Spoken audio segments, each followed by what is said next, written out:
اچھا اب آپ بہار کے موسم میں کسی باغ میں جائیں اور ایک بچہ ساتھ لے جائیں جو بھی اسکول نہیں جاتا 4-5 سال اور آپ اس باغ میں دیکھیں سارے کے سارے جو درخت ہیں وہ ہرے بھرے ہیں. کسی کے حصے میں 500 پتیاں، کہیں 5000، کہیں 50,000، اپنی اپنی اس کی جان کے ساتھ. پھول نظر آ رہے ہیں، کلیاں نظر آ رہی ہیں، خوشبوئیں معطر ہوتے ماحول نظر آ رہے ہیں. اور اگر آپ اس سارے باغ میں ایک درخت ایسا دیکھیں جو درخت جیسے خزاں کے موسم میں ٹنڈ منڈ تھا.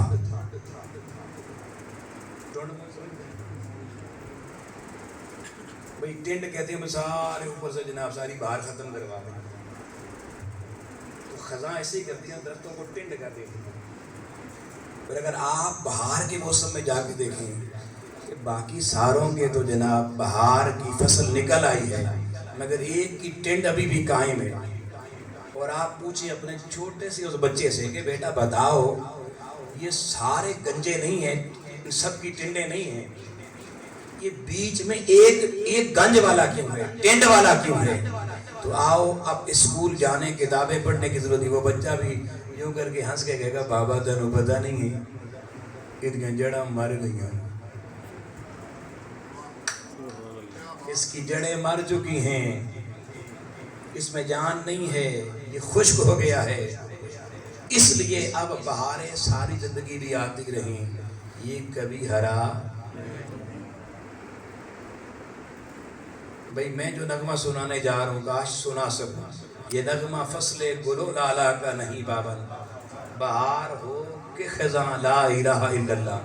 لانا تو آپ اس بہار میں ہے جو کبھی ختم نہیں ہوتی، سدا بہار رہتی ہے. مگر ابھی بتا کائنات سے رہوں، آیت کائنات کی دکھا رہا ہوں آپ کو. اقبال نے اس کے اوپر پوری نظم لکھی. ٹہنی گئی عہد خزاں میں جو شجر سے ٹوٹ، ممکن نہیں ہری ہو سحاب بہار سے. جو اپنی اصل سے ٹوٹ جاتی ہے، بہار کا بادل بے شک برستا رہے وہ کبھی ہری. پہلا عہد خزاں اس کے واسطے نہیں واسطہ اس کو کوئی برگ و بار سے. پھر اقبال کہتا ہے پہلا عہد خزاں اس کے واسطے نہیں واسطہ اس کو کوئی برگ و بار سے. اور ملت کے ساتھ رابطہ استوار رکھ، پیوستہ رہے شجر سے پھر امید بہار رکھ. میں جو بات کہنے جا رہا ہوں اقبال پوری کہہ گیا. اگر آؤ لوگوں سنو، ایک بہار ہے، توجہ میری طرف، ایک بہار ہے ان کائنات میں پھیلے ہوئے درختوں کی، اور ایک بہار ہے میرے سامنے بیٹھے خوش بختوں کی. درخت اپنی بہار اپنے موسم میں مناتے ہیں، خوشبخت اپنی بہار اپنے موسم کے مطابق بناتے ہیں. مگر دونوں میں فرق کیا ہے؟ درختوں کی بہار عارضی ہے، خوش بختوں کی بہار دائمی ہے.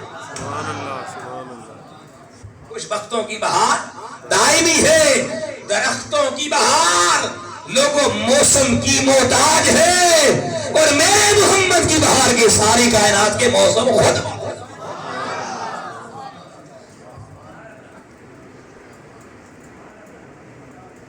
آؤ دوستانے پتر، وہ چھوٹا سا بچہ اپنے ابا کو چچا کو مسکرا کے کہے گا تھوڑی نظر ٹھیک نہیں ہے.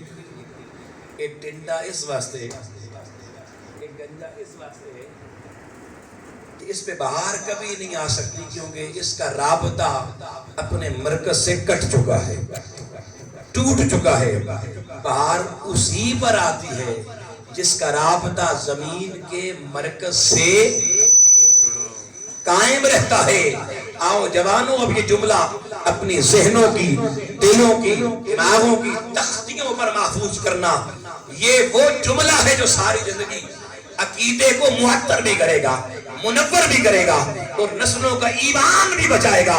آؤ اے لوگوں، ہمیں کائنات کے اس آیت نے، آفاق کی اس آیت نے، بہار اور خزاں والی یہ سبق ہر پڑھے لکھے ہر ان پڑھ کو سمجھا دیا کہ بہار مصیبت آتی ہے، جس کی جڑیں سلامت ہوتی ہیں، جس کا اپنے مرکز سے رابطہ مضبوط ہوتا ہے، اے خوشبختوں تمہیں مبارک ہو، مبارک ہو، مبارک ہو۔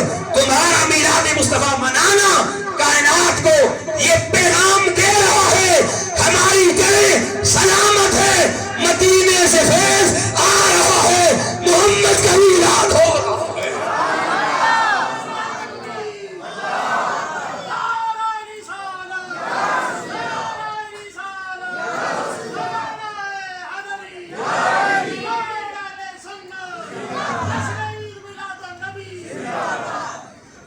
اب آپ کو کسی کے گھر کے باہر سبز جھنڈی نظر نہیں آتی، کوئی روشنی نظر نہیں آتی، ربیع الاول کی بہار کا موسم بھی ہے، مگر پھر بھی اس کے گھر پہ خزاں والی خشکی پھر بھی قائم ہے۔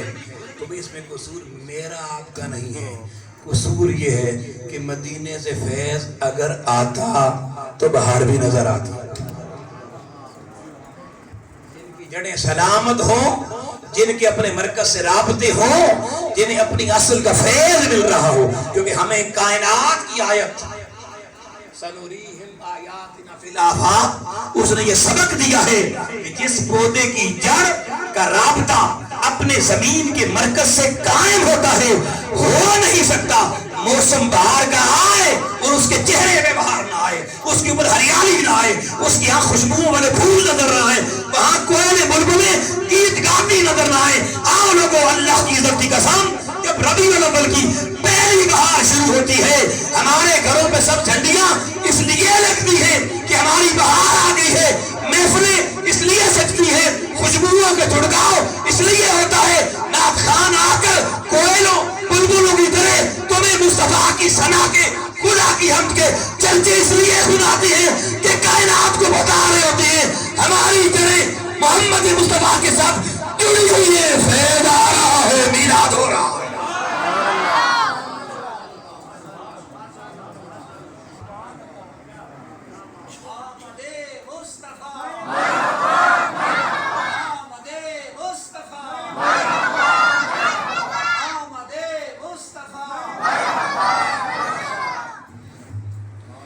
سنوریہم آیاتنا فی الآفاق۔ اب کرے کوئی اختلاف کیا یہ کائنات کی حقیقت ہے یا نہیں؟ لیکن کچھ لوگوں نے اس دور میں نا وہ رنگ میں بھنگ ڈالنے والی، وہ کہتے ہیں چلو لنگر پانی ملتا سی بھی ناک شامل ہو جاتے ہیں، عقیدہ ان کا صحیح نہیں ہے۔ اور ہم جب گفتگو کر رہے ہوتے ہیں نا، جو ایسا بیٹھا تھا میں دور سے پہچانا بھی جاتا ہے، کیونکہ جو صحیح بہار ہوتی ہے نا وہ فیض والی، رابطے والی، رابطے والی، رابطے والی، اس چہرے کا رنگ ہی نرالا ہوتا ہے۔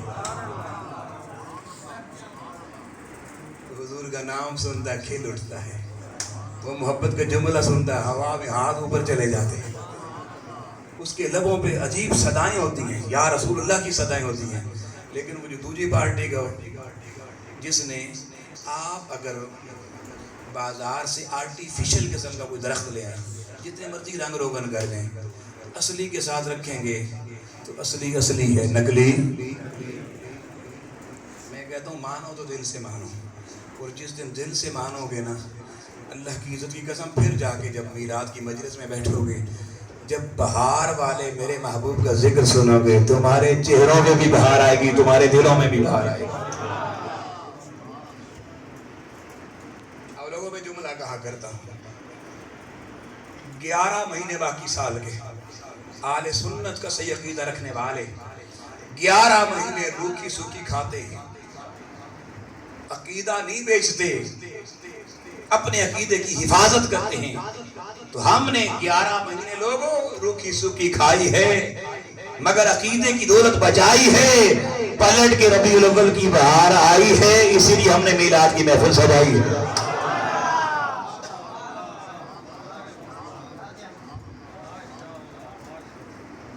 ہم تو پورا سال منتظر رہتے ہیں،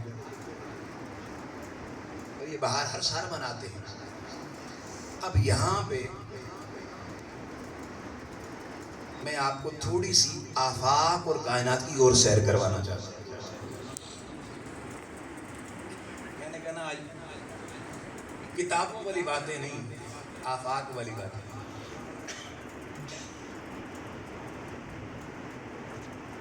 دوستان محترم، میں نے بات کی پھولوں کی، میں نے بات کی پھلوں کی. یہ بہار میں آتے ہیں ہمارے پاس. آپ نے بڑی توجہ سے اب جو میں نکتہ دینے جا رہا ہوں، یہ اگر سمجھ میں آ گیا تو میں سمجھوں گا میری ساری محنت سوارت ہو گئی، کسی کنارے لگی. پھر دلائل بھی آپ کے سامنے رکھیں، قرآن و سنت. مگر کیونکہ لوگ پڑھے لکھے نہیں ہیں، وہ کہتے ہیں وہ ہمیں حدیثیں یاد ہی رہتی ہیں، آیتیں یاد ہی رہتی ہیں. تو جٹکی جی گل تو جٹکی نہیں، اللہ کی بتائی ہوئی بات بتا. سنوریہم آیاتنا فی الآفاق. آؤ ذرا کائنات کی اور سیر کرتے ہیں اور ذرا کائنات دیکھتے ہیں. دوستان محترم، آپ پھلوں کا موسم ہے، ابھی پھل کھاتے ہیں. کوئی آپ کی شادی ہو، خوشی ہو، لوگ پھول لے کر آتے ہیں. پھول اور پھل سے ہمارا روزانہ واسطہ رہتا ہے. میں بات وہ کرنے جا رہا ہوں جو سب کی سمجھ میں آسانی سے آ سکے. مجھے بتائیں، گلاب کا پھول بندہ ہاتھ میں پکڑے تو سونگھنے کا دل کرتا یا نہیں؟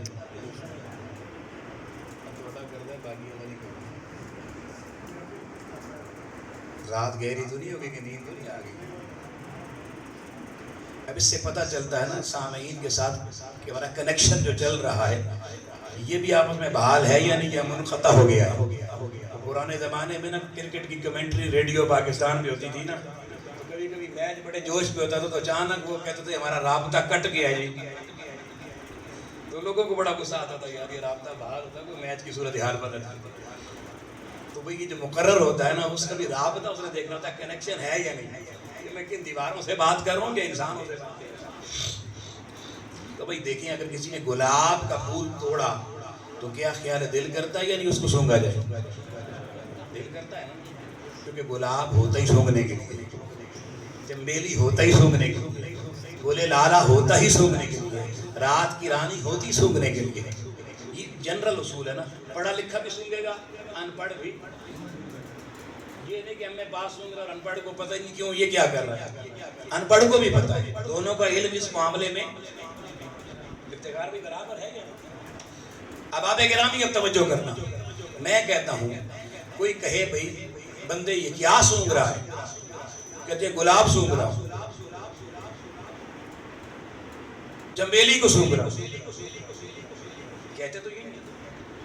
لیکن اگر اس میں خوشبو نہ ہو تو پھر کوئی سونگے گا.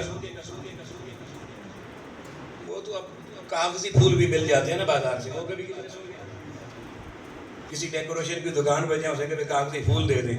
اب مجھ دباز صاحب نے کاغذی پھول خرید لیا، سونگ رہے ہوں تو دکان والا بھی ہنسے گا، بابا کیا کر رہا ہے. خیر تو ہے، بچہ بھی اس کو نہیں سونگے گا. لیکن اوریجنل اصلی فیض والا رابطے والا وہ پھول کسی کے ہاتھ آ جائے تو بندہ فوراً اس کو ناک میں ہاں مزہ. پڑھا ان پڑھا، غریب امیر سب کا یہی طریقہ کار ہے. یہ میں دوسری آیت وہ دکھانے والی آپ کے سامنے رکھتی ہوں جس کو سب دیکھتے ہیں، نظارہ کرتے ہیں. آپ لوگوں اب میں ایک سوال کرنے جا رہا ہوں. یہ جو پھول آپ نے سونگا، آپ نے پھول سونگا یا خوشبو سونگی؟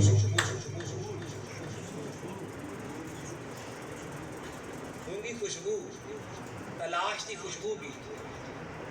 لیکن خوشبو کی تلاش کے لیے آپ گئے کہاں پر؟ پھول کے پاس. کس کے پاس؟ یہی اصول ہے نا. خوشبو چاہیے تو کہاں جانا پڑتا ہے؟ اس لیے کہ خوشبو خود نہیں ملتی کسی کو، چھپی ہوئی ہے. کن تو کنز مخفیہ، یہ وہ خزانہ ہے جو اللہ نے مخفی رکھا. یہ مخفی خزانہ ہے. اس خفیہ خزانے کو پانے کے لیے اللہ نے اس کا ایک مظہر بنایا ہے. کیا بنایا ہے؟ مظہر بنایا ہے. اس مظہر کو پھول کہتے ہیں. آج اب اور آسان ہے، کچھ لوگ اپنے بچوں کے نام رکھتے ہیں مظہر اور اظہر. کئی گھروں میں دیکھو ایک بچے کا نام اظہر، ایک کا مظہر ہے. اب آپ کو یاد رہے گی بات، یہ میں نے اس لیے ناموں کا ذکر کیا.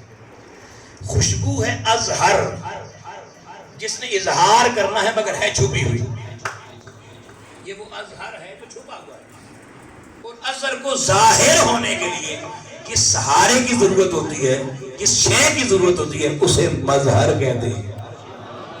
اسے کیا کہتے ہیں؟ مظہر کہتے ہیں. تو کائنات میں اللہ کا ایک اصول یہ دیکھنے والوں کو وہ دکھاتا ہے کہ تمہیں تلاش بہت سی حقیقتوں کی ہوگی، لیکن حقیقت کبھی بھی عیاں نہیں ہوتی. آنکھ اس کو تک نہیں سکتی. آنکھ حقیقت کو نہیں دیکھے گی. آنکھ جس فیکٹر کو دیکھے گی وہ حقیقت نہیں ہوگی، وہ اس کا مظہر ہوگی. مظہر ہوگی. اور آؤ لوگوں، آنکھیں مظاہر فطرت کو دیکھتی ہیں، کبھی قدرت کو نہیں دیکھتی. اور یہ مظاہر قدرت انسان کو قدرت کے دروازے میں لے جاتی ہیں. یہ کائنات دیکھ کر بندہ کہتا واہ مالک تیری شان. یہ بے ساختہ پڑھے لکھے ان پڑھ سب کے منہ سے نہیں نکلتا جملہ واہ جی. کسی کا حسن دیکھا، اے نوجوانوں کو آسان کر دوں، لڑکیاں دیکھیں کہ واہ مولا تیری شان. گھر میں بھی بہنیں ہیں مگر وہ اچھی نہیں لگتی. ان کو دیکھو، وہ بھی تو اللہ کی شان ہے نا. اپنی ماں کو دیکھو حیا کے ساتھ، ادھر اللہ کی شان کرو تو بڑا فائدہ اور ثواب ملے گا. مگر باہر والیوں کو دیکھو گے، کہو گے تو وہی اللہ کی شان، مگر نقصان ہو جائے. اس لیے اپنی لمٹ میں بھی رہنا چاہیے، حدود میں بھی. آؤ لوگوں، اب کائنات نے یہ سبق دیا کہ ہمیں تلاش تھی ازہر کی، خوشبو کی. اور خوشبو اس آنکھ سے دکھائی نہیں دیتی، چھپی ہوئی ہے. اور اللہ نے اس کو جس حقیقت میں چھپایا اس کو پھول کہتے ہیں. تو خوشبو جو ازہر ہے اس کا مظہر پھول بن گیا. اتنی کہانی سمجھ میں آ گئی. اچھا میں ایک مثال اور دیتا ہوں تاکہ بات اور واضح ہو جائے. اب کچھ پھول ایسے ہوتے جو خوشبو نہیں دیتے، وہ پھل دے دیتے. بھئی گلاب کے ساتھ پھل تو نہیں پڑتا، جبھی آپ نے گلاب کا کوئی پھل کھایا. لیکن آپ دیکھیں آم پر بھی پھول لگا، مالٹے پر بھی پھول لگا، لیکن اس پھول سے پھل نکلا. اب پھل تیار ہو کے پک کے مارکیٹ میں آ گیا، بازار میں آ گیا، دکان پر آ گیا.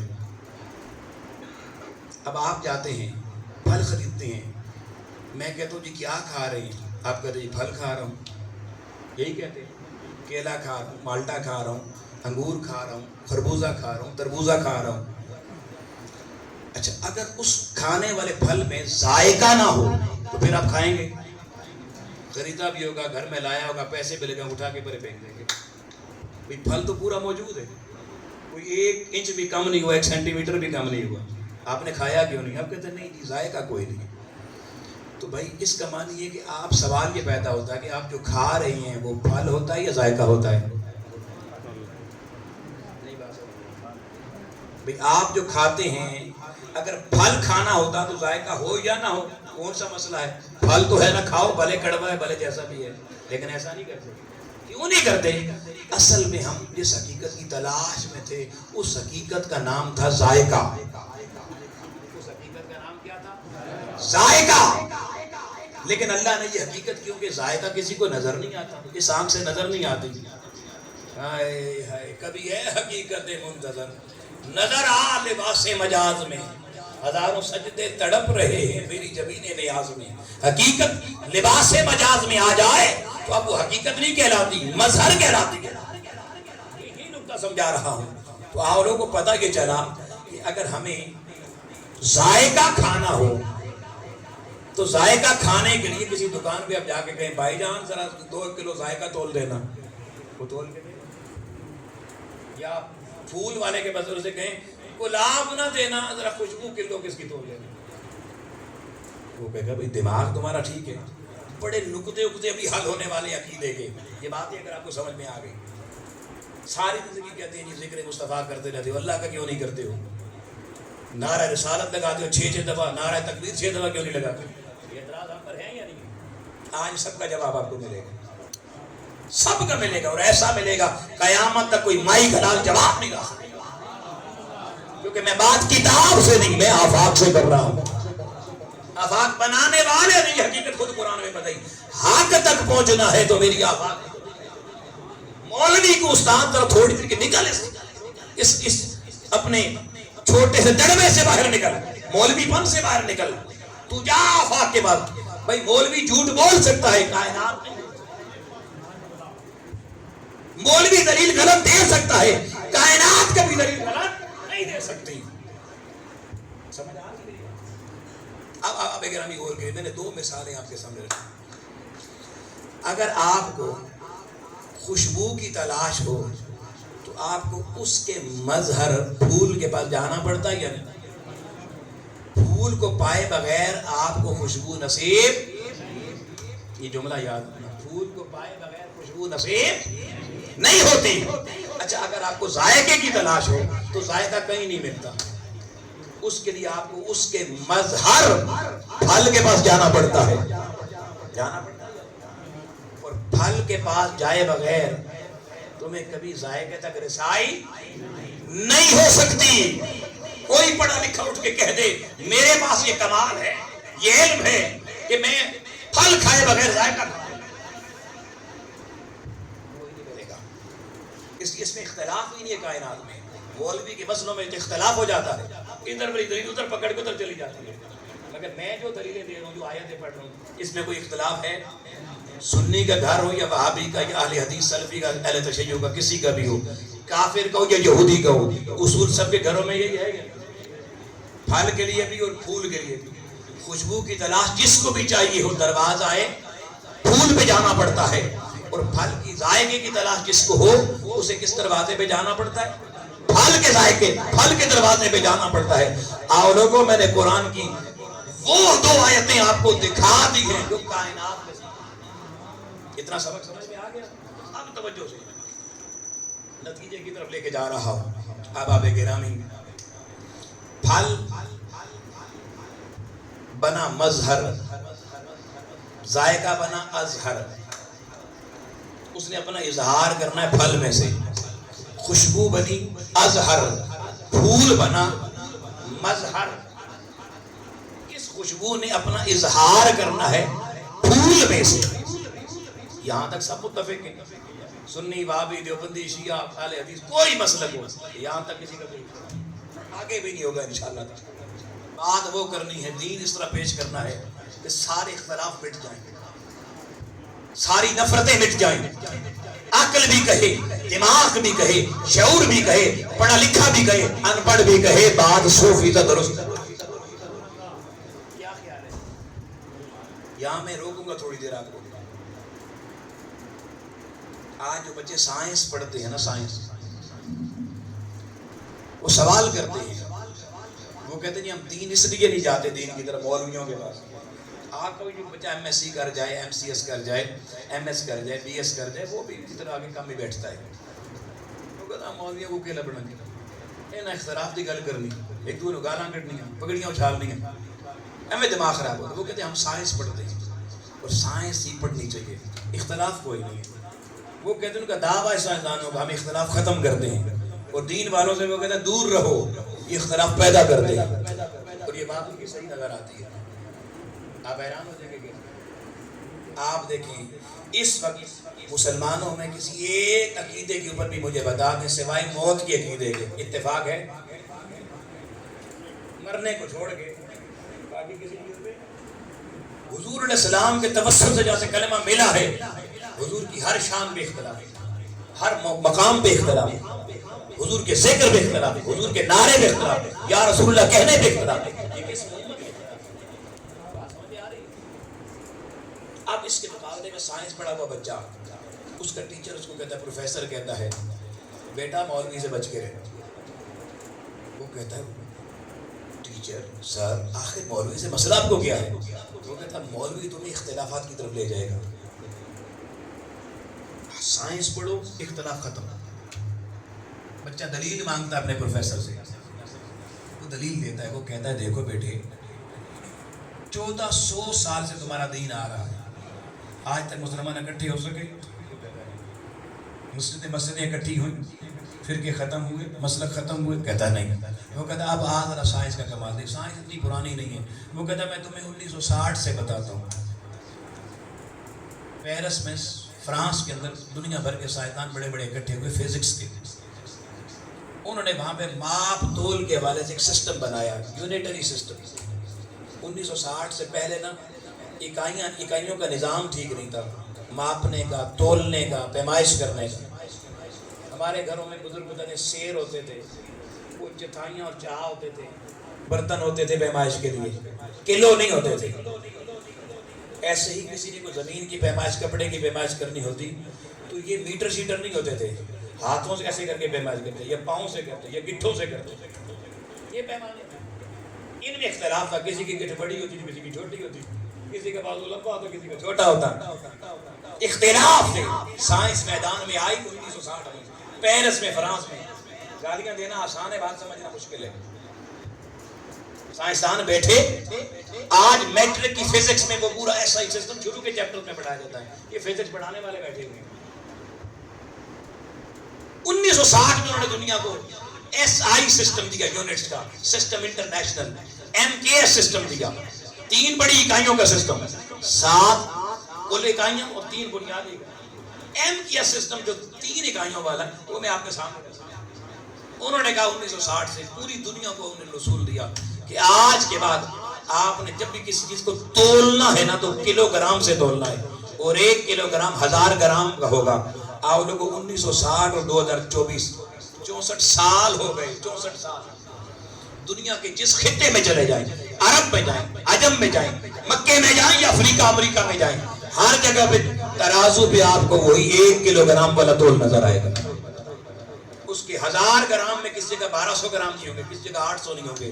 مسلمان ہے یا کافر، یہودی ہے یا ہندو ہے، ہر کوئی اسی سے تول رہا ہے۔ کبھی اختلاف ہوا؟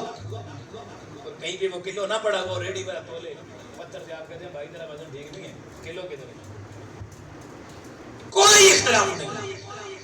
آگے چلیں۔ دوسرا انہوں نے پیمانہ دیا کہ اگر کوئی چیز پیمائش لمبائی میں کرنی ہو تو میٹر سے پیمائش کریں۔ 1 میٹر انہوں نے کہا 39 یا 37 انچ کا ہوگا۔ آپ پوری کائنات کے 7 بڑے عالموں میں گھومیں، کہیں پہ میٹر نہ اس سے 1 انچ زیادہ نظر آئے گا، نہ اس سے 1 انچ چھوٹا نظر آئے گا۔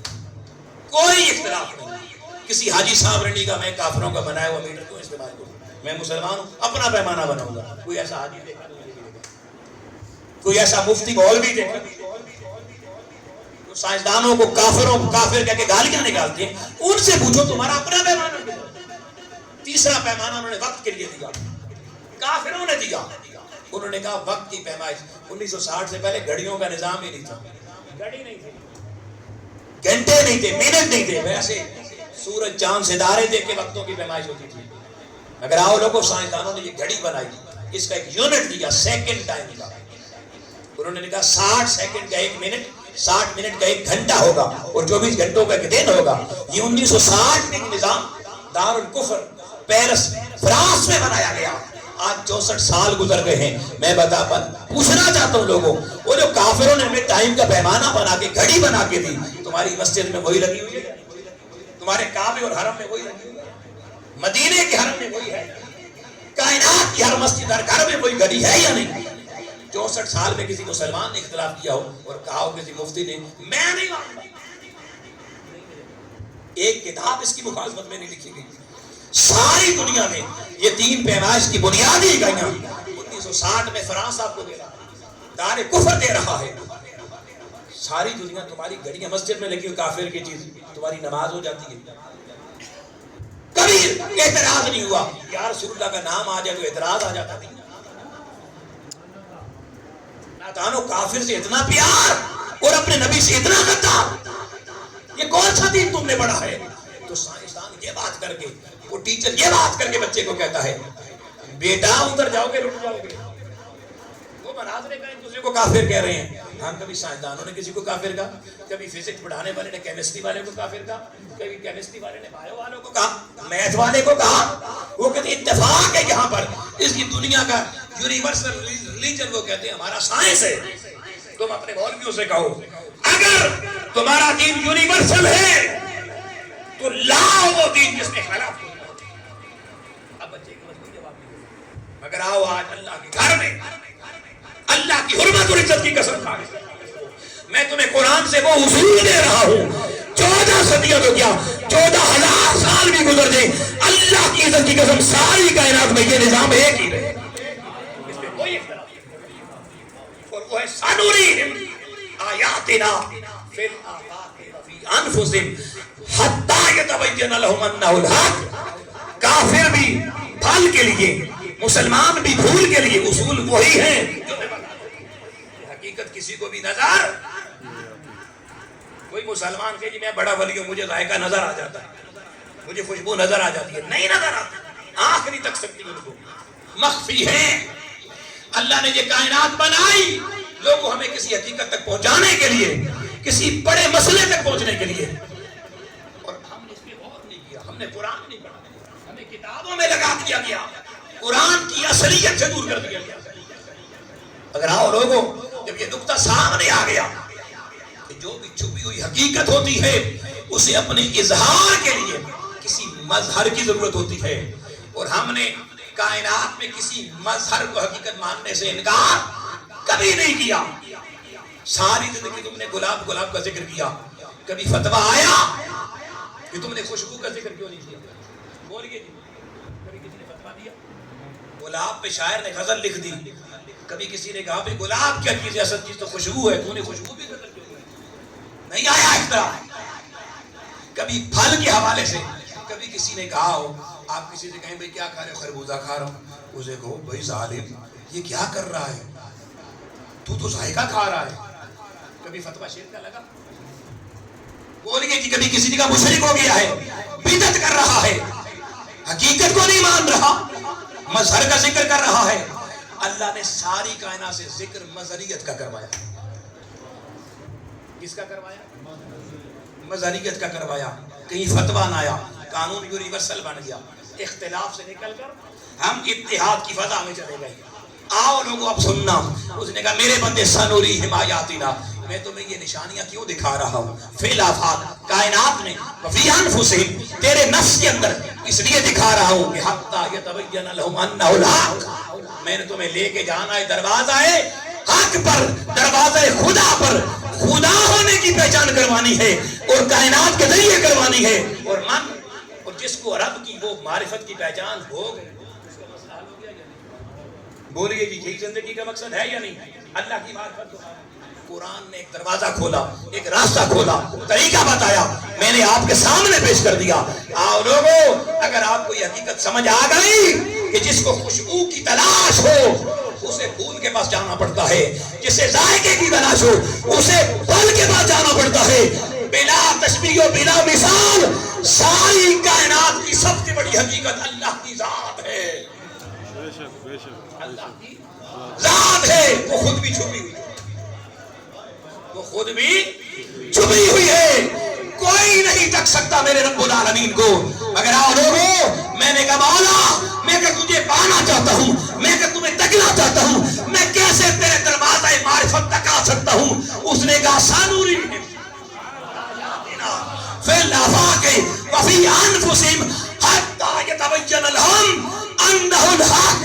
ساری کائنات کو استاد بنا کے اس کا پٹا گلے میں ڈال، یہ تمہیں سبق دے گی کہ جو نظر نہ آنے والی حقیقت ہو اس تک جانے کے لیے اس کے مظہر کو تلاش کرنا پڑتا ہے. بات میری عقل میں آئے. میں نے کہا میرے رب کوئی تیرا بھی مظہر ہے؟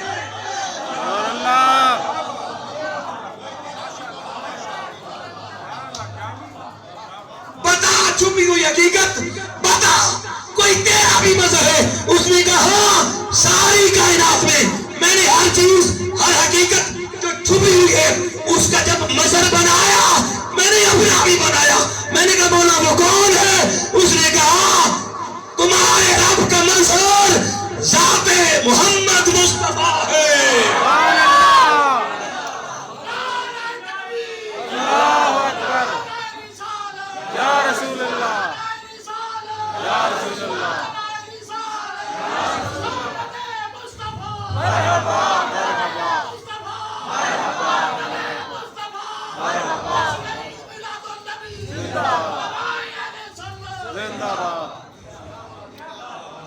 اس نے کہا میں کائنات کو استاد بنا رہا ہوں. چھوڑ مولوی کو، مدرسے کو، چھوڑ کتابوں کو، نکل بھائی تیرے اندر بھائی سارے مسئلے حل ہو جائیں گے.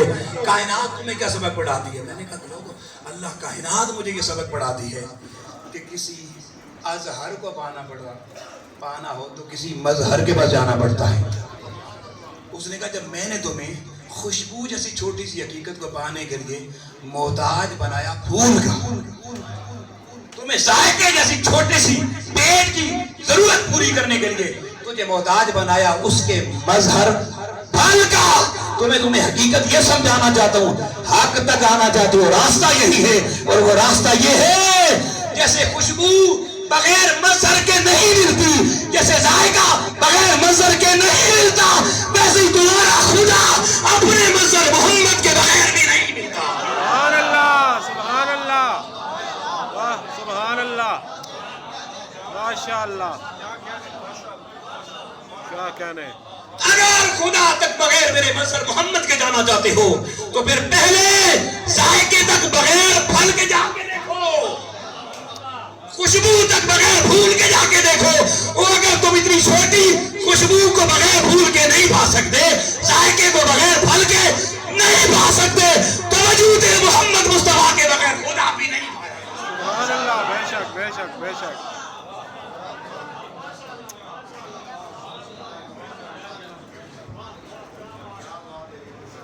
کیا کہنے. اب مجھے بتائیں لوگوں,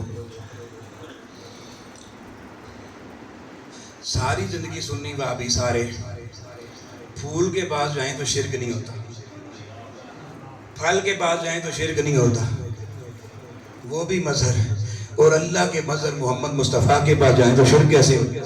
اللہ اکبر. کہاں الجھا دیا گیا, لڑانے کے لیے ہمیں کیا کرنا.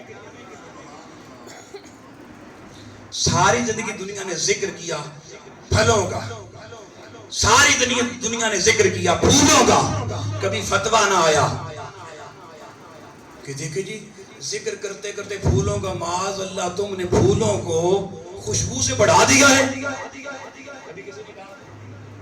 کبھی کوئی فتویٰ آیا, سارے روز بازار میں جا کے وہ پھل دے دے, وہ پھل دے دے, وہ پھل دے دے, کبھی ذائقے کا ذکر ہی نہیں کیا. تو کبھی کوئی فتویٰ آیا, تم نے حقیقت تو ذائقہ تھا مگر اس کے مظہر کو ذکر کر کر کے پھلوں کو اوپر بڑھا دیا. گستاخ ہو گئے, تم بے ادب ہو گئے, تم نے حقیقت کو نیچے چھوڑ دیا, مجاز کو اوپر لے گئے. وہ کہتا ہے سنوری حمایاتنا فی الآفاق, میں تمہیں کائنات کی یہ مخلوق اس لیے دکھا رہا ہوں, اس لیے انہیں پیدا کیا ہے, انہیں دیکھو, انہیں مانو, ان کے راستے میں آؤ میرے مظہر محمد مصطفیٰ کے دروازے پر. جیسے تمہیں پھل ذائقے کی دہلیز پر لے جاتا ہے, جیسے تمہیں پھول خوشبو کی دہلیز پہ لے جاتا ہے, آؤ دہلیز محمد مصطفیٰ پر, تو تمہیں دہلیز خدا پر. سبحان اللہ, سبحان اللہ, سبحان اللہ, سبحان اللہ, ماشاء اللہ, ماشاء اللہ. بتائیے جی کچھ بات سمجھ میں آئی ہے؟ بے شک بے شک بے شک. اچھا چلیں اور آسان کرتے ہیں. اگر کوئی گئے نہیں جی میں نے تو ڈائریکٹ جانا ہے, یہ ڈائریکٹ والے مصطفیٰ کا واسطہ نکال تو ڈائریکٹ ہو جاؤ. بھئی میرے سامنے یہ ساؤنڈ لگا ہوا ہے, یہ پنکھے چل رہے ہیں, یہ لائٹیں چل رہی ہیں, 3 مثالیں تو میں یہاں سے اور آیتیں پڑھتا ہوں, دکھانے پڑھنے والے نہیں دکھانے, سانوری ہم دکھائیں گے. بھئی یہ بلب کیا دے رہا ہے؟ روشنی, روشنی دے رہا ہے. اس کو اتار کے یہاں رکھ تو روشنی دے گا نہیں. وہاں ہو تو روشنی کیوں دے رہا ہے بھئی؟ آپ کہیں گے وہاں پیچھے سے کرنٹ آ رہا ہے. تو میں پوچھوں آپ نے کبھی کرنٹ دیکھا ہے؟ اچھا یہ پنکھا چل رہا ہے, کیوں چل رہا ہے؟ ہوا دے رہا ہے. وہ روشنی کا مظہر, یہ ہوا کا مظہر. ہوا بھی نظر نہیں آتی, روشنی بھی نظر نہیں آتی.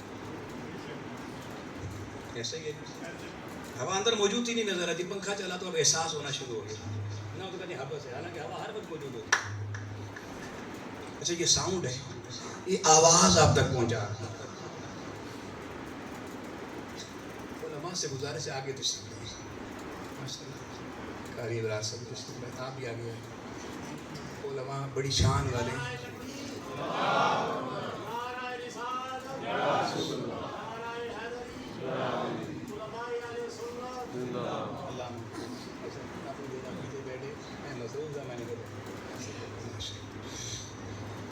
یہ مہربان علماء حمدید کہتے ہیں. اب آپ ذرا توجہ کیجیے گا. میں نے کہا جی 3 آیت وہ سنوریم دکھانے والی. پنکھا ہوا دے رہا ہے مگر پنکھا اتار کے یہاں رکھیں ہوا دے گا, بٹن پیچھے سے بند کر دیں ہوا دے گا. پتہ چلا حقیقت کوئی چھپی ہوئی ہے, سامنے مظہر نظر آ رہا ہے. آپ نے کبھی کہا ہوا چل رہی ہے, آپ کہتے پنکھا چل رہا ہے. کبھی آپ نے کہا روشنی آ رہی ہے, آپ کہتے بلب چل رہا ہے. ادھر ساؤنڈ ہے, پیچھے سے بٹن بند کرنے چلے گا, دے گا آواز, سارا سسٹم موجود ہے. یہ آواز کا مظہر ہے. اب جو لوگ یہ کہنا چاہتے ہیں کہ ہمیں تو جی براہ راست حقیقت تک جانا ہے بغیر مظہر کے, بغیر مظہر کے, میں انہیں دعوت دیتا ہوں ابھی میرے پاس آ جائیں, تجربہ ہم یہیں پہ کر دیں. یہ تار ہے میرے سامنے جس میں وہ حقیقت یہاں سے گزر کے یہاں تک چارجز کی شکل میں آ رہی ہے اور آواز اب تک جا رہی ہے. ہم یہیں پہ تجربہ کر لیتے ہیں کہ بھئی حقیقت تک جایا جا سکتا ہے یا نہیں. میں اس تار کا اوپر استر اتار دیتا ہوں, ٹھیک ہے جی, اور اندر سے ایک کاپر کی وائر نکل آئے گی, ٹھیک ہے جی.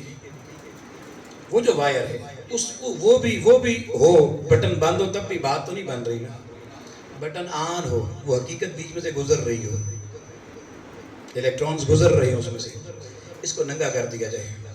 اور جو بندہ ڈائریکٹ حقیقت کو پانا چاہتا ہے وہ کہ جی میں حقیقت کے ساتھ ہوں, اس کے بعد حقیقت رہے گی, سارا مجاز ختم ہو جائے گا, جھگڑا ختم, مناظرہ ختم. حقیقت کہتی ہوں ماننا مولوی ہوں دے نہ دلائے. وہاں تو جبریل بھی کہتا ہے حقیقت کے قریب نہیں جا سکتا, مظہر جا سکتا ہے. میں بھی جاؤں جل کے راکھ ہو جاؤں. ارے جبریل وہاں راکھ ہو رہا, تجھے تو یہی راکھ کر دیں گے, تجھے راحت کرنے کے لیے. یہ میں نے 3 یہاں سے بتائے مظہر. ساری زندگی مظہروں کا ذکر کیا, کبھی ان کے اظہر کا ذکر نہیں کیا. کیا بجلیاں ناراض ہو گئیں, کرنٹ ناراض ہو گیا, کوئی فتویٰ لگا, شرک کر دیا تم نے کرنٹ کے برابر لا پنکھے کو کھڑا کیا, بلب کو لا کھڑا کیا, ساؤنڈ کو لا کھڑا کیا. کبھی کوئی فتویٰ لگا؟ بھائی میں جتنے مسئلے بتا رہا ہوں یونیورسل ٹروتھ, کوئی اختلاف نہیں, ہر عقیدے کے ماننے والے کو. چلے اور دیکھیں, اللہ نے پانی کا ایک سورس بنایا سمندر, اور باقی خشکی ہے, خشکی والوں کو پانی چاہیے تھا. اس نے کہا میں ایسے کرتا ہوں سمندر سے ایک مظہر بناتا ہوں بادل کا, وہ بادل آئے گا تمہارے اوپر اور وہ مظہر بارش برسائے گا. اور لوگ کہتے ہیں اللہ کی رحمت برس رہی ہے. جب مظہر کی بات ہے تو کیا برس رہی ہے؟ تو اگر سمندر دریا خود ہی چڑھ دوڑے آگے کر دیں, کبھی اس کو بھی کسی نے رحمت کیا؟ تلاش تو آپ کو پانی کی تھی نا, تو سمندر بھی تو پانی لے کر آیا. دریائے راوی, دریائے جہلم, سترا, چناب, سواں, جو بھی پانی لے کر آیا آپ کے گھر میں چڑھ گیا. آپ اس کو کیوں نہیں کہتے آج اللہ کی بڑی رحمت ساڑھے گھر آئی؟ حقیقت آ جائے اب رحمت نہیں زحمت بن جاتی ہے.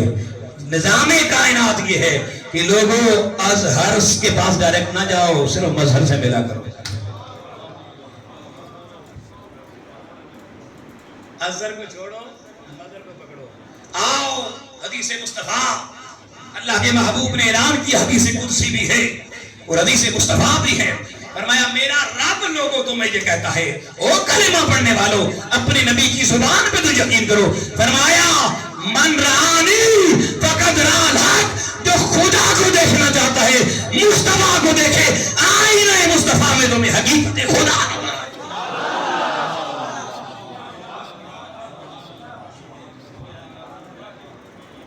پھر فرمایا انا مقرۃ جمال الرحمن, میں اللہ کے جمال کا شیشہ ہوں.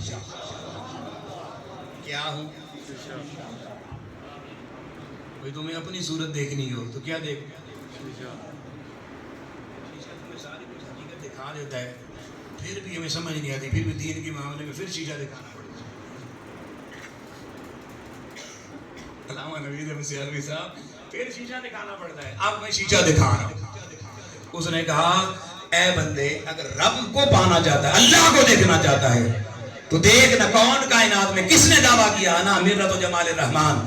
اللہ کو دیکھنا چاہتا ہے. اللہ جس شیشے میں نظر آتا ہے اس شیشے کا نام حسن مصطفیٰ ہے.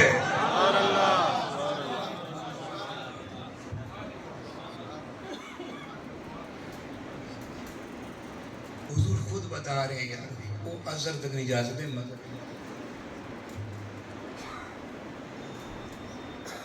اگر دین ہم نے اپنے بچوں کو اس اسلوب سے پڑھایا ہوتا عقیدہ خراب ہوتا.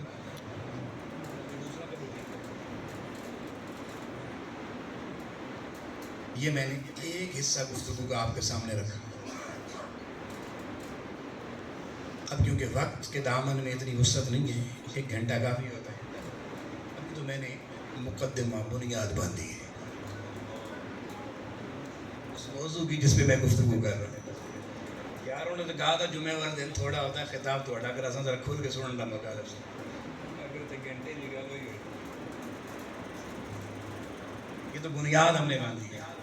اب کیونکہ وقت نہیں ہے میں ایک حدیث صرف پڑھتا ہوں اور مضمون روک دوں گا. زندگی میں پھر کبھی موقع ملا تو یہاں سے آگے چلیں گے. جو حدیث پڑھ رہا ہوں یہ حدیث سیاستہ کی 2 کتابوں میں ہے. ایک صحیح مسلم شریف میں ہے 6857 نمبر ہے. اور یہی حدیث سنن نسائی شریف کے اندر بھی ہے اور نسائی میں اس کا حوالہ نمبر حدیث نمبر ہے 5428. امام طبرانی کی موجب الکبیر میں بھی ہے مسند احمد میں بھی ہے اور کتب حدیث میں بھی ہے. لیکن میں نے 2 حوالے آپ کو دیے دونوں سیاستہ سے دیے 6 حدیث کی بڑی کتابوں سے. ہم میراث کیوں کر رہے ہیں حدیث سے اب ثبوت دینے جا رہے ہیں. قرآن سے تو میں دیکھ رہا ہوں.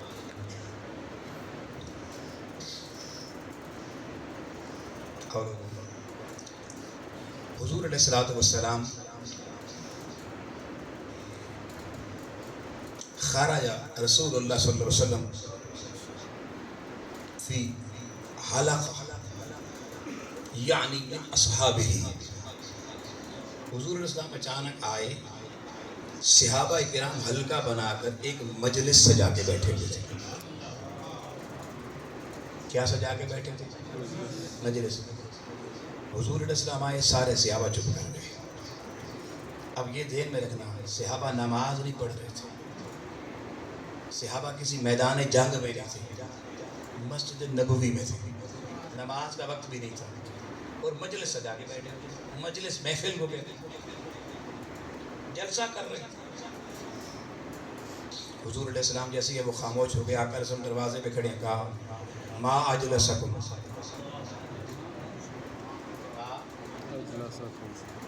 کون سا جلسہ کر رہے ہو؟ مجھے ایک بندہ کہنے لگا ہے تو جلسہ میلاد کس کے اشتہار پہ ٹائٹل تو نے کہا دیکھو سنیے نوزی وہ جلسے دانداں دے ہوندے کتیاں دے ہوندے تسی مسجداں جناب جلسے استغفر اللہ. میں نے کہا ظالم نادان کاش تو نے دین پڑھا ہو. سنا صحابہ کو کہہ رہے ہیں مسجد میں بیٹھ جا ما اجلسکم کیڑا جلسہ پہ کر دے. یہاں پھر معترض ایک دم کھڑا ہو گیا. اس نے کہا پروفیسر صاحب آپ آیا نا اونٹ پہاڑ کے نیچے. میں نے کہا جی وہ کیسے؟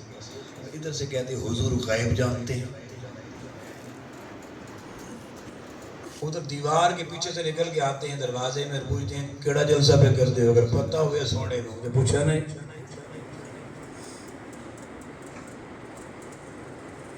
اگر پتہ ہوتا تو پوچھتے. آؤ دوستانے محترم اس اعتراض کا جواب دے کے حدیث مکمل کرتا ہوں. اور یہ حدیث بھی صحیح بخاری شریف میں ہے. ابھی آپ کو سناؤں گا. آپ اس حدیث کو نمبر یاد رکھیں باقی کوئی مسئلہ نہیں ہے. اس حدیث کا نمبر بخاری میں نے بخاری نکال لیا 6567 6567. تسلی کریے میں نے کہا تاکہ کوئی مسئلہ بعد میں نہ. اب بھی میں جو حدیث پڑھنے جا رہا ہوں دربار مصطفیٰ لگا ہوا ہے. حضور بیٹھے ہوئے ہیں اور اب آنے والی خاتون ہے حضرت حارثہ کی ماں. اور حدیث کے لفظ ہیں ان ام حارثہ آتت رسول اللہ صلی اللہ علیہ وسلم. حضور کے پاس حاضر ہوئی ام حارثہ. حارثہ حضور کے ایک صحابی تھے، یہ غزوہ بدر میں شہید ہو گئے. ان کی شہادت کے بعد حضور کی مجلس سجی نا، محفل سجی، تو ان کی ماں حضور کی بارگاہ میں آ گئی. ان کا ایک ہی بیٹا تھا حارثہ، اور حارثہ کے والد بکر میں آپ کو بہت سی اور باتیں سناتا، کتنے بڑے مقام کے حامل یہ صحابی تھے. اب اتنا ماں کا ایک ہی بیٹا اور اتنا خوبصورت اعلیٰ بیٹا، شوہر پہلے فوت ہو گیا تھا، ایک بیٹا پال کے بڑا کیا، وہی سہارا تھا، وہ غزوہ بدر میں شہید ہو گیا. ماں غم سے بوجھل تھی، حضور کی بارگاہ میں آ گئی اور آ کے کہنے لگی فقالت یا رسول اللہ، کہنے لگی یا رسول اللہ. لیکن صحابیہ بولاتی کیسے یا رسول اللہ، میرے آقا قد علمتا قد علمتا موقع حارثہ من قلبی. اس ماں کا جملہ درد برا سنا، وہ کہتی حضور اب عقیدہ، اس جملے میں عقیدہ ہے. قد علمتا، سونے تو انو تو پتہ ہے نا جی، موقع اس محبت کا، حارثہ کی، من قلبی جو میرے قلب کے اندر ہے. صحابیہ نے عقیدہ دے دیا، لوگوں کے دل میں جو کچھ ہوتا ہے کوئی اور جانے یا نہ جانے، مصطفیٰ جانتا ہے. حارثہ فی من قلبی. اماں کہتی ہے حضور تو انو پتہ ہے نا حارثہ کے ساتھ میری محبت میرے دل میں کتنی ہے. یہ نہیں کہ تو انو نہیں پتا، میں صحابہ تو صحابیہ کا عقیدہ دیکھو یار، کتنا خوبصورت عقیدہ تھا. یہ جملہ بول کے نا اب مائی کہنے لگی کہ حضور آئی اس لیے فَإِنْ كَانَ فِي الْجَنَّةِ، اگر میرا حارثہ جنت میں ہے، لم ابکی علیہ، تو میں روؤں گی نہیں. غم ہے، دکھی کیوں ماں کو، بیٹا دنیا سے چلا گیا. اگر حضور اگر آپ بتا دیں اگلا عقیدہ، آپ بتا دیں اگر حارثہ جنت میں ہے، لم ابکی علیہ، میں اس پہ روؤں گی نہیں. یعنی صحابیہ نے عقیدہ یہ امت کو دیا کہ بندہ مر کے جنت میں جائے یا جہنم میں، قیامت کو فیصلے ہوں گے، مگر مصطفیٰ کو ادھر ہی پتا ہے جانے والا.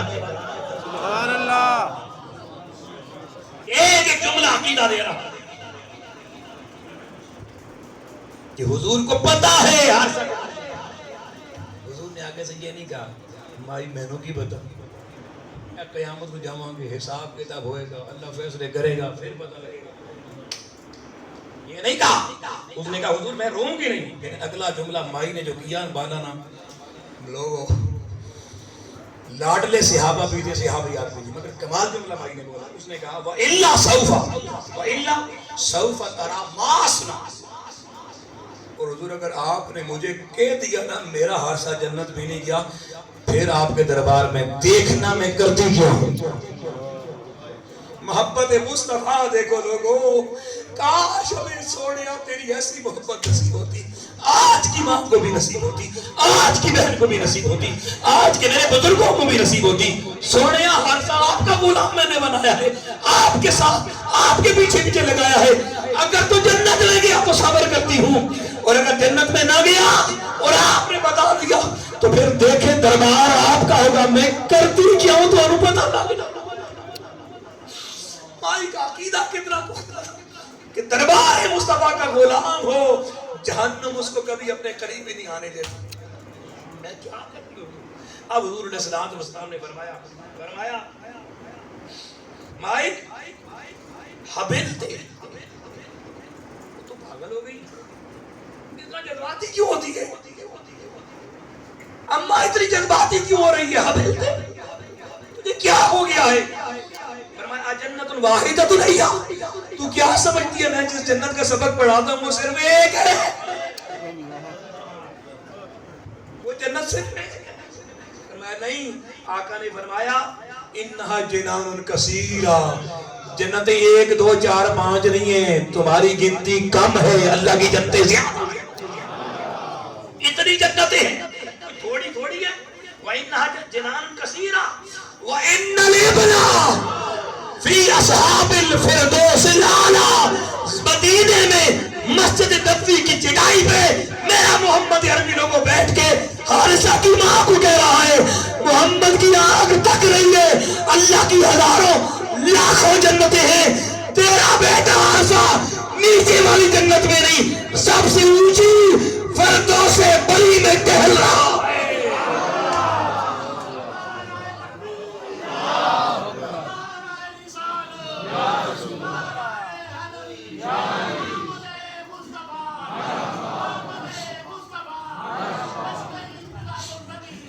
وَإِنَّ لِابْنَتِي فِي أَصْحَابِ الْفِرْدَوْسِ الْأَعْلَىٰ۔ حضور مدینے کی چٹائی پہ بیٹھے ہیں اور خبر کہاں کی دے رہی ہے؟ عرش بری کی۔ آپ کہیں گے میں عرش بری کی طرف جا کے جنت کی بات کریں؟ ہاں لوگوں، یہ فردوس ساری جنتوں کی سب سے اونچی جنت ہے، باقی ساری جنتیں نیچے ہیں۔ اس کو فردوس بری اس لیے کہتے ہیں کہ بری کے دو معنی ہوتے ہیں عربی میں، چھت کو بھی بری کہتے ہیں، فرش کو بھی کہتے ہیں۔ ایک لفظ سنا ہوگا آپ نے عرش بری، عرش بری، اور دوسرا سنا ہے فردوس بری۔ عرش بری اللہ کے عرش کا فرش ہے۔ اللہ کے عرش کے فرش کو کیا کہتے ہیں؟ فرش، عرش بری۔ اور اللہ کے عرش کا جو فرش ہے وہ فردوس جو سب سے اونچی جنت ہے اس کا چھت ہے۔ جنتیں بالکل اللہ کے عرش سے جنتیں شروع ہوتی ہیں، تو اللہ کے عرش کا جو فرش ہے وہ یہ جو سب سے اونچی جنت ہے فردوس، اس کا کیا ہے؟ چھت ہے، چھت ہے۔ آقا لوگوں فردوس بری عرش بری کے فرش کو تک رہے ہیں، فردوس بری کی چھت کو تک رہے ہیں، اور حارثہ کی ماں کو یہ نہیں کہا میں محبوب تو دیوار کے پیچھے نہیں دیکھ سکتا، تو مائی اگلے جہان کی پوچھنی آگئی، کہا بیٹھ میرے پاس، پاگل نہ ہو، احمق نہ بن، بے وقوف نہ بن، میرا غلام تھا، میرے ساتھ وفا کر کے گیا ہے، مصطفیٰ ادھر بیٹھ کے تمہیں بتا رہا ہے مائی تو اور میں تو ادھر ہیں، تیرا بیٹا جنت مالا میں نہیں، جنت نعم میں نہیں، تیرا بیٹا اللہ کے عرش کے سائے میں فردوس بری میں چل رہا ہے۔ آؤ میں پوچھتا ہوں لوگوں، جس محمد عربی کی نگاہ مدینے کی چٹائی پر بیٹھ کے عرش کو تکتی ہے، اس سے جلسہ مسجد نبوی کا پوشیدہ کیسے ہو سکتا ہے؟ اور اس سے آج مدنی مسجد کا جلسہ ہے۔